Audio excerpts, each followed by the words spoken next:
Hi Virgo, welcome. So tingnan natin kung ano mangyayari sa love life mo. So be open-minded po, hindi po halos lahat makaresonate. Thank you nga po pala sa mga nagsusubscribe, sa mga bumabalik. Maraming pong salamat. Give it the message for Virgo. Ano yung mangyayari sa love life mo? Give it the message for Virgo. Ano mangyayari sa love life mo? Give it the message for Virgo. Ano mangyayari sa love life?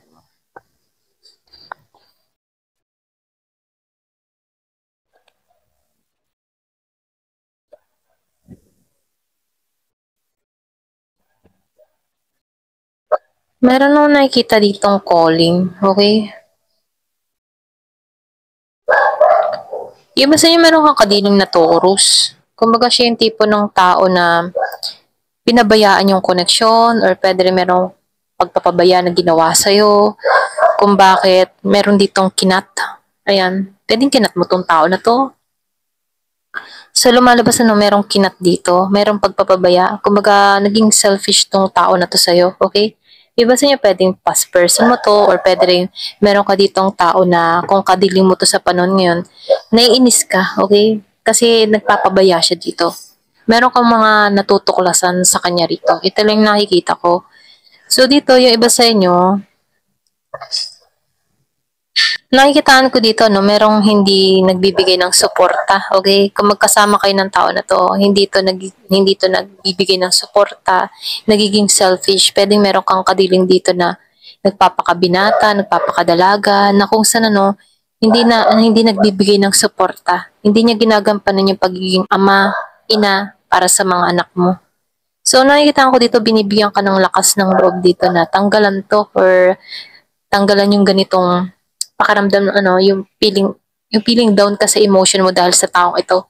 So dito tinutulungan ka dito na maging kang positive ano, maging logic ka sa sitwasyon, huwag pa iralin yung emotion, ayan.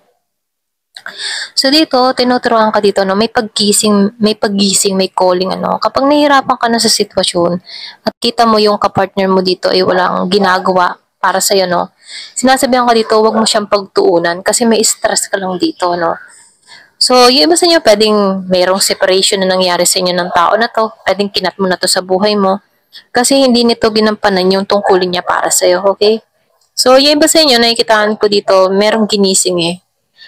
May calling. Itong pangyayari na to ay panandalian lang. Kumbaga, temporary situation para sa'yo. So, lumalabas din dito, no? Hindi mo na rin to iniintay. Ito lang nakikita ko. Ayan. Iba sa inyo, hindi mo na to iniintay. Pwedeng iba sa inyo, no, nasa LDR situation kayo ng tao na to. Meron ako nakikitang hindi nagkikibuan, hindi nag-iimikan dahil sa mga nangyayari. Ayan. Ito lang nakikita ko. Ayan. Pwedeng sariwa pa lang to, bago pa lang to. Meron ka mga natuklasan na kung saan pwedeng iba sa inyo, nag-iisip ka na naikap ito, tanggalan na to. Nauumay ka na sa ganong sitwasyon, okay? Ayan. So, tingnan pa natin. So, tingnan natin ngayon, ano, ano yung current energy mo? Give me the message. Ano yung current energy mo?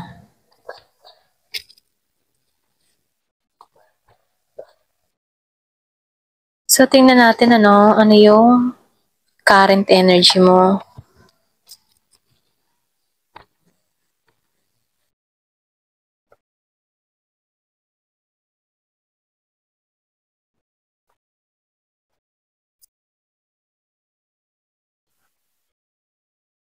So, nakikitaan ko dito yung iba sa inyo, meron ditong calling, meron ginising, meron tinanggal.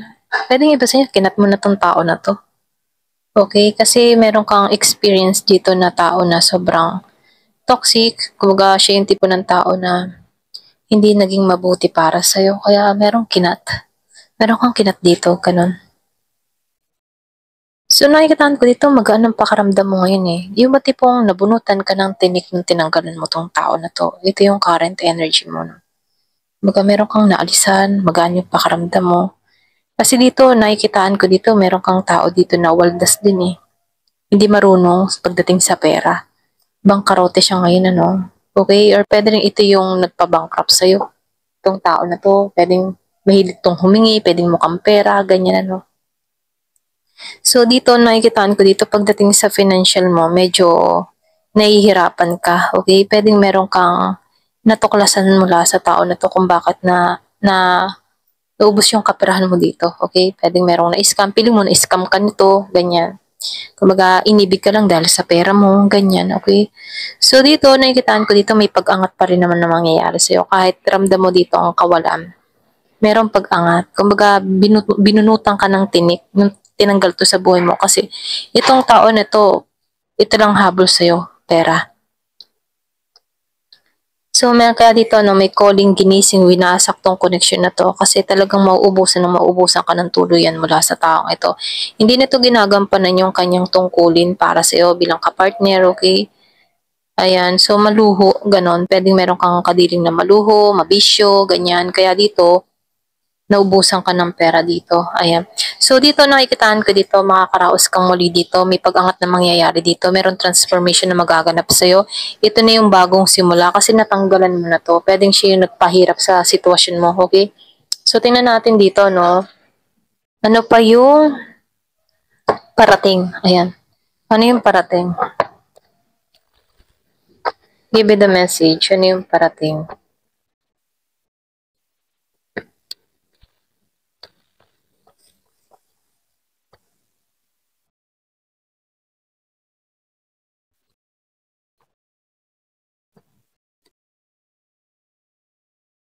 Wow. So, meron magandang kapalaran naghihintay sa'yo. Wow. Ayan. So, dito, no, nakikitaan ko dito may transformation. Nabigo ka man sa unang pagkakataon, ano? At naubusan ka dito, pero hindi ka nawalan ng pag-asa dito, no? Kaya dito, nakikitaan ko dito, kung nakaranas ka ng kabiguan pagdating sa unang karelasyon mo, sa past person mo, no? Meron nung nakikitang parating sa'yo na kung saan bubuuin kang muli. Kumbaga makakatuluyan mo tong tao na to kasi bubuo kayo ng family dito. So lumalabas dito na itong tao na to ay siya yung tipo ng tao na hindi takot na sumugal sa'yo or hindi to takot na sumubok sa'yo or pwede rin ikaw susugal ka rin sa tao na to. Kumbaga itong tao na to optimistic to, tapat. Kumbaga positive lang siya. Hindi niya na iniisip yung mga masasamang nangyari sa buhay mo or kung pag nag-uusap kayo, hindi niya iniisip yung experience mo, yung bad experience mo, yung mga naranasan mo. Tanggap ka ng tao na to kung ano ka. So dito, nakikitaan ko rin dito, ginagabayan ka, okay? Kumbaga, magiging magaganda yung daloy ng parating sa'yo, okay?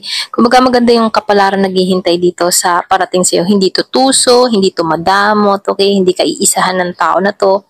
So lumalabas dito na ito yung bagong simula para sa'yo, okay? Doon mo mararamdaman yung saya, okay? Mula sa tao ito. Ito rin nakikita ko. Kumbaga magiging masaya ang buong pamilya or pwede magiging masaya ka mula sa tao na to. Iba sa inyo parating sa Scorpio, Cancer, and Pisces, bubuo kayo ng masayang pamilya rito. Ayan. So, tingnan natin kung ano pa yung mensahe sa'yo.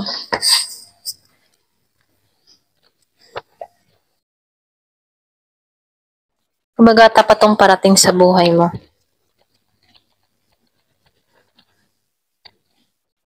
So, dito, nakaranas ka ng stab in the back. Okay, pwedeng ito yung nararanasan mo sa panahon ngayon, Kumbaga, heartbreak, separation, deception, may pandaraya, panluloko. Kumbaga, nasyak ka dito sa tao na to. Okay, so lumalabas naman dito sa The Empress Reverse, Kumbaga, marami tong kasinungalingan, hindi to nagpakatotoo, hindi to tapat na tao, very dependent siya, nakadepende sa'yo, pwedeng nakadepende sa pera mo, ganyan, Humuthot ng humuthot, ganun yung energy nito. So dito meron kang makikita ditong bago, okay? Meron kang mamimit na bago. So nafe-feel ko dito is Scorpio, Cancer, and Pisces. Kumbaga siya yung tipo ng tao na mapagmahal. So nakikita ko dito, ililip up ka ng tao na to, Kapag down ka, ililip up ka niya, okay? Kumbaga i-encourage ka niya, ganun, okay? So itong tao na to, maigi siyang kausap, hindi siya toxic, So, lumalabas din dito, merong separation dun sa iba. Okay, andito ka sa moment ng separation, nakakaramdam ka ng yung iba sa inyo pwedeng sariwa pala, nagkaroon ng separation kayo ng past mo, okay, or nitong sino kadiling mo, no? So, meron akong nakikitang, meron ditong tao nakakaranas ng separation sa panahon ngayon, okay? So, dito, meron kang tao dito na namimiss ka dahil sa separation na nangyari. So, hindi siya sure sa future niya. Kumbaga, nag-iisip tong tao na to, iniisip ka niya, ganyan. So, nag-overthinking, meron nag-iisip sa'yo, okay? Kumbaga, paulit-ulit niya iniisip yung mga nangyari, yung mga message, paulit-ulit niyang binabasa, ayan.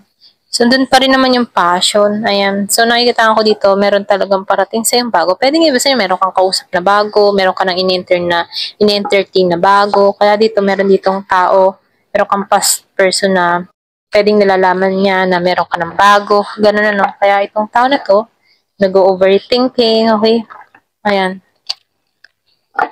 Give me the message.